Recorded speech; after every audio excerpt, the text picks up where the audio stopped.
প্রবাসে আইসা বলদিয়ার কাজ করবেন? এই দেখেন এক আঙ্কেল বলদিয়ার কাজ করতেছে সারাদিন এই রোদে পুইরা বৃষ্টিতে ভিজা। এভাবে এই সড়কে উনি ক্লিন করার কাজ করে, ঠিক আছে? এই যে এভাবে গাড়ি ক্লিন করার, গাড়ির পাশে ময়লা পড়ে থাকে, এইদিকে ওইদিকে ময়লা পড়ে থাকে, ওইটি ক্লিন করে ওনার কাজ। তো বলদিয়ার কাজ হচ্ছে এটাই, ঠিক আছে?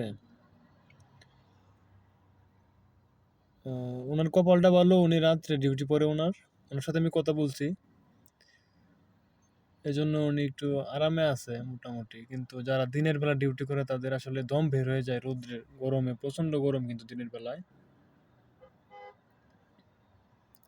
তো আঙ্কেলের চেহারাটা ভালো করে না দেখাইলাম, কারণ হচ্ছে কাউকে ওরকম ভাবে দেখানো উচিত না। তো কাজ ভাই, সব সব সব কাজে আসলে বড়, কখনো কাজকে ছোট মনে করবেন না। ইনশাল্লাহ উনিও ভালো টাকা কামাই করে। তো এই হচ্ছে কাজ, যারা বলদিয়ার কাজ করবেন ভাবতেছেন, এই হচ্ছে কাজ। তো ইনশাল্লাহ ভালো থাকবেন। আসসালামু আলাইকুম।